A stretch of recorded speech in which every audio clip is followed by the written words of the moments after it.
चौथा अध्याय इंद्रादि देवों द्वारा देवी का स्तुति गान। अब ऋषि ने आगे कहना प्रारंभ किया।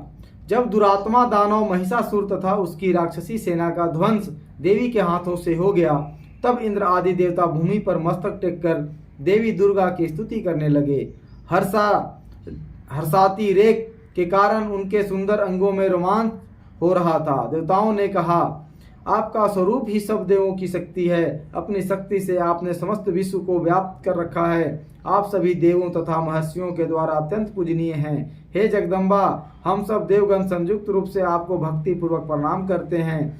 आप हम सबों का कल्याण करें। जिन देवी के अतुलनीय प्रभाव तथा उसके विक्रम का वर्णन करने में भगवान शेषनाग, ब्रह्मा और शिव जी भी अपने को सर्वथा असमर्थ पाते हैं, वे ही भगवती चंडिका संपूर्ण जगत का पालन एवं अमांगलिक भय के निवारणार्थ उपाय करें। जो धर्म तत्पर पुरुषों के गृह में लक्ष्मी रूप से, दुरात्माओं के यहाँ अलक्ष्मी रूप से, विशुद्ध अंतःकरण वालों के हृदय में स्थित बुद्धि रूप से, सज्जनों में श्रद्धा पूर्वक रूप से तथा कुलनों में लज्जा रूपनी बनकर निवास करती हैं, उन महामाया भगवती दुर्गा को हम सब नमस्कार करते हैं। हे देवी, आप संपूर्ण विश्व का पालन करें। आप इस अचिंतनीय रूप असुरों के विनाशक शौर्य तथा समस्त देवासुरों के सामने उत्पन्न हुए अद्भुत चरित्र का वर्णन नहीं कर सकते। सृष्टि की उत्पत्ति में आप ही कारणभूत हैं। आप में तीनों गुण सत्व, रज और तम विद्यमान हैं,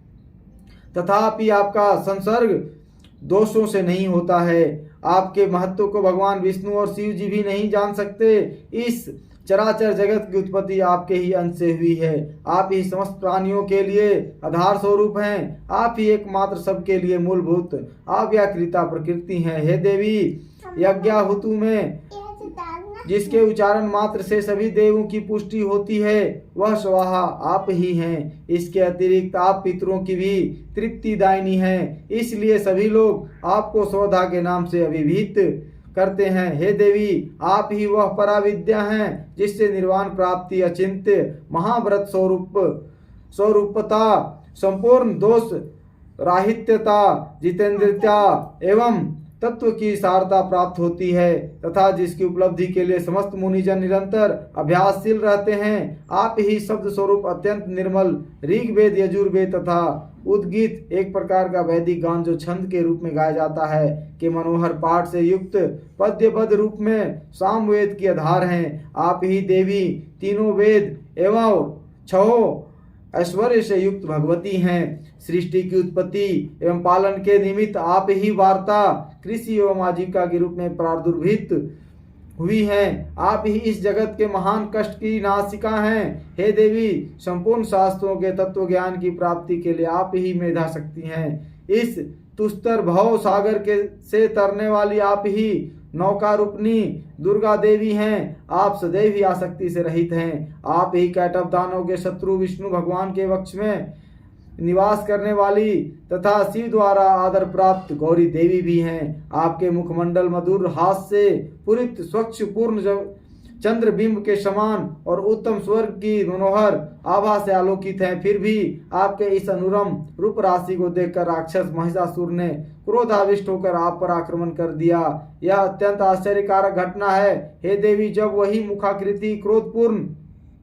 मुद्रा में उदयकालीन चंद्रमा के समान रक्ताभ तथा वक्र भ्रिकुटी के कारण भीषण हो उठी, तब महिषासुर के प्राण सहसा क्यों नहीं निकल गए? यह बहुत ही आश्चर्यजनक बात है, क्योंकि क्रुद्ध यमराज के सन्मुख ऐसा कौन जीवधारी है जो प्राण धारण में सक्षम हो सके? हे परमात्मा स्वरूपा देवी, आप प्रसन्न हो। आपकी प्रसन्नता पर ही इस सृष्टि का कल्याण संभव होता है एवं कुपित होने पर कितनों का ही विनाश हो जाता है। यह बात अनुभव द्वारा प्रत्यक्ष लक्षित हुई है। महिषासुर की विशाल वाहिनी आपके क्रोधानल में पड़कर क्षण भर में ही भस्मीभूत हो उठी। आप सदैव ही अभ्युदय कारणी हैं। जिन लोगों पर आपकी कृपा दृष्टि रहती है, वही देश तथा समाज में सम्मानित, धन्य धान से पूरित तथा ख्याति प्राप्ति के भाजन होते हैं। उन लोगों का धर्म कभी शिथिल नहीं होता तथा वे ही अपने भार्या पुत्र एवं अनुचरादि के साथ रहकर जगत में धन्य होते हैं। हे देवी, आपके कृपा कटाक्ष के द्वारा धर्म प्राण लोग श्रद्धान्वित होकर सदैव धर्म कार्य में तल्लीन रहते हैं, जिसके फलस्वरूप उन्हें स्वर्ग लोक की प्राप्ति होती है। इसलिए निश्चय ही आप त्रिलोक को अभिलषित फल देती हैं। हे माँ दुर्गे, आपके स्मरण मात्र से ही सब जीवों के भय का निवारण होता है। स्वस्थ व्यक्तियों द्वारा आपका ध्यान किए जाने पर आप उन्हें शुभप्रद बुद्धि देती हैं। दुख दारिद्र्य और भय हारनी देवी, आपका वित्त चित्त सदैव परोपकार में द्रवित रहता है। आपके समान इस जगत में ऐसा दूसरा कौन है।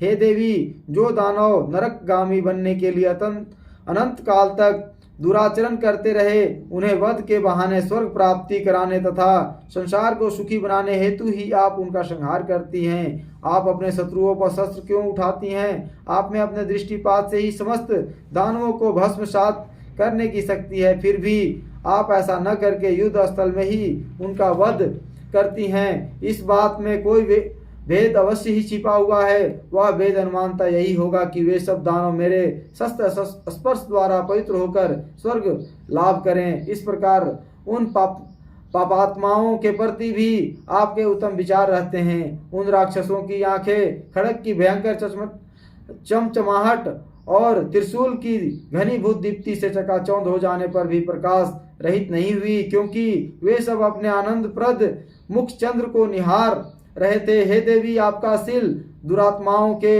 अनीतिकर व्यवहार का निवारक है। आपका स्वरूप अचिंत्य और अतुलनीय है। आपकी सुरता देवजयी दानवों का संहारक है। इस प्रकार आपने सदा ही अपने शत्रुओं पर कृपा दृष्टि रखी है।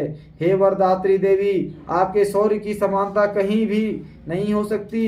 शत्रुओं को त्रस्त करने वाला ऐसा मनोरम रूप अन्यत्र कहाँ दिखाई पड़ सकता है। हृदय में कोमलता एवं युद्ध स्थल में निष्ठुरता, ये दोनों बातें एक साथ होने का भाव आपके अतिरिक्त त्रैलोक में कहीं नहीं दिखाई पड़ता।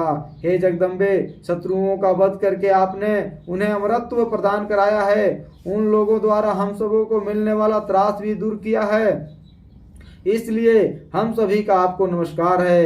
हे देवी, आप शूल के द्वारा हमारी रक्षा करें। हे अंबिके, आप अपने खड़ग घंटा ध्वनि और धनुष की टंकार से मेरी रक्षा करें। हे चंडिके, आप चारों दिशाओं पूर्व पश्चिम दक्षिण उत्तर में अपने त्रिशूल को घुमाकर मेरा परित्राण करें। तरलोक में आपके जो परम मनोहर एवं भीषण रूप दृष्टिगत हो रहे हैं, उनके द्वारा आप हमारी तथा भूतल की रक्षा करें। हे अंबिके, आपके कर कमलों में शोभित होने वाले खड़ग शूल गदा आदि जो भी आयुध हैं, उन सभी के द्वारा हम सभी का रक्षण करें। तब इसके बाद ऋषि ने कहा, इस प्रकार जगन माता की समस्त देवगणों ने समवेत स्वर में स्तुति की तथा नंदनवन इंद्रपुरी का बगीचा के दिव्य पुष्पों तथा गंध चंदन आदि के साथ उनकी पूजा की। तत्पश्चात देवों के दिव्य धूपों के सुवास से उन्हें सुवासित किया। देवी के हाथ जोड़कर नमस्कार करते हुए उन देवों से कहा, देवी ने कहा, हे देवगण, तुम लोग मुझसे अपना इच्छित पदार्थ मांग लो। देवी की ऐसी बात सुनकर देवों ने कहा, हम लोगों की संपूर्ण आकांक्षाएं देवी की कृपा से पूर्ण हो चुकी हैं। अब कुछ भी पाने की चाह नहीं रह गई है। हे महेश्वरी, आपने हमारे प्रबल शत्रु महिषासुर का वध किया है, फिर भी आप यदि अनुग्रहवश हम लोगों को कुछ देना ही चाहती हैं, तो हमारी लालसा है कि हम जब भी आपका स्मरण करें तभी आप दर्शन देकर हम सबों का कष्ट दूर करें।